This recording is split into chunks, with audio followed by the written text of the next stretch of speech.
جی یہ ایک بہن ہیں ثنا بہن، یہ کہہ رہی ہیں السلام علیکم مفتی صاحب۔ وعلیکم السلام مفتی صاحب، I want one help from you. اور جو ہے ان کے میسیج ہیں آڈیو میں، پہلے ان کو سنتے ہیں پھر اس کے بعد جواب دیتے ہیں۔ السلام علیکم ورحمۃ اللہ وبرکاتہ مفتی صاحب۔ مفتی صاحب آپ سے ایک ہیلپ چاہیے تھا مفتی صاحب۔ ایکچولی ہم لوگ ریسنٹلی ایک مہینے پہلے نئے گھر میں شفٹ ہوئے۔ ہم لوگ انڈیپینڈنٹ بھی تھے مفتی صاحب، ابھی ہم لوگ ایک مہینے پہلے ایک اپارٹمنٹ میں شفٹ ہوئے اور ہم لوگوں نے خود لے لیا ہے اس کو۔ تو ہم پورا کام پورا کرا کے فیملی پہلے ہم ایک 3-4 مہینے پہلے ہم ختم قرآن کرا کے بچوں کو لا کے مدرسہ سے کھانا گینا کھلا کے ہم سب کچھ کر دیے مفتی صاحب۔ بعد میں 3-4 مہینے گیپ کے بعد ہم لوگ یہاں پہ شفٹ ہوئے۔ لاسٹ منتھ 25 تاریخ کو ہم لوگ یہاں پہ شفٹ ہوئے مفتی صاحب۔ آئے جب سے اچھے تھے، لیکن ایک ویک 10 ڈیز سے کچھ نہ کچھ پرابلم بولے تو تھوڑی بہت سی چیزوں کا ڈیمیج ہو جانا، جیسے گریزر کا پائپ اندر سے لیک ہونا، پھر ہم لوگ کا واٹر ڈسپینسری کا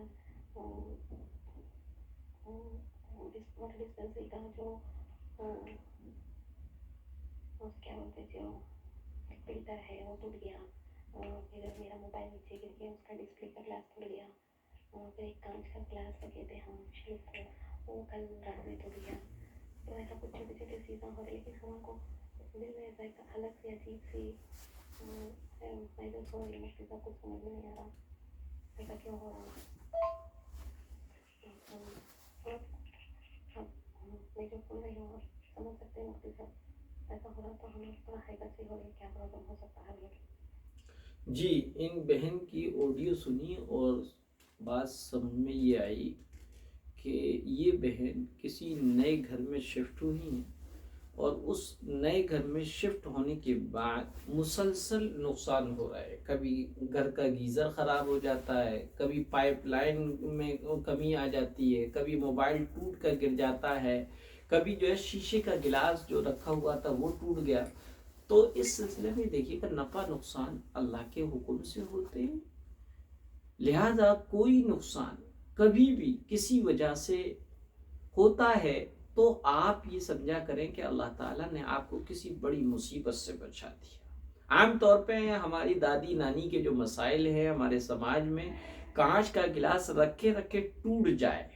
یا گر کر ٹوٹ جائے تو کانچ کا ٹوٹنا منحوس سمجھا جاتا ہے، حالانکہ شریعت اسلامیہ میں کوئی چیز منحوس نہیں ہے، لا عدو ولا طیرۃ ولا حامہ۔ اللہ کے رسول نے بالکل صراحت کے ساتھ فرما دیا کوئی چیز منحوس نہیں ہے، نفع نقصان لگے رہتے ہیں۔ اس لیے یہ سمجھنا کہ یہ گھر کی نحوست ہے یا کسی اور وجہ سے، کیونکہ بہن نے یہ کہا کہ ہم نے قرآن خوانی وغیرہ بھی کرائی ہیں، پھر اس کے بعد ہم شفٹ ہوئے، پتہ نہیں یہ پھر کیوں جو ہے نقصانات ہو رہے ہیں،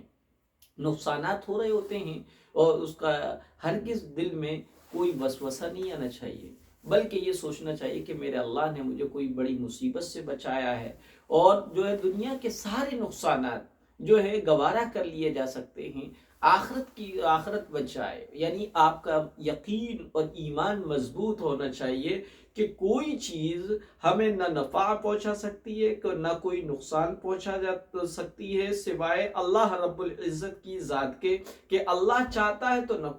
نقصان ہوتا ہے اور اللہ کے علم سے ہی نفع ہوتا ہے۔ اس لیے کسی بھی چیز کو منحوس نہ سمجھا جائے، بلکہ یہ سمجھا جائے کہ ہو سکتا ہے یہ نقصان بھی ایک زندگی کا حصہ ہے، ہو گئے تو ٹھیک ہے کوئی بات نہیں۔ اچھا زیادہ نقصانات ہوتے ہوں تو ایسی صورت میں صدقے کا اہتمام کیا جائے، کیونکہ صدقہ بلاؤں کو ٹالتا ہے، مصیبتوں اور آفتوں سے جو ہے محفوظ فرماتا ہے، اور صدقہ ایک کوچ ہوتا ہے۔ صدقہ دینے والا جو ہی صدقہ دے دیتا ہے تو وہ صدقہ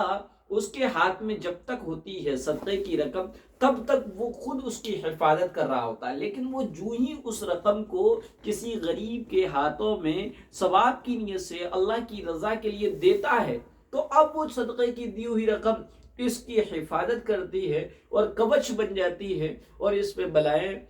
اور مصیبتیں، آفتیں، بیماریاں، نقصانات اس کے نہیں ہوتے، کیونکہ اس نے راہ خدا میں اللہ کی رضا کے لیے جو صدقہ کیا ہے وہ صدقہ ڈھال بن گیا ہے آفت اور بلاؤں سے۔ لہذا صدقے کا اہتمام تو کر لیں، لیکن اپنے یقین میں، اپنے ایمان میں بالکل بھی جو ہے ڈھلملاہٹ نہیں آنا دینا ہے، بلکہ یہ سمجھنا ہے کہ نفع نقصان جو ہے زندگی کا حصہ ہے، کسی کی وجہ سے نفع نقصان نہیں ہو رہا، نہ کوئی چیز منحوس ہے نہ کوئی جگہ منحوس ہوتے ہیں۔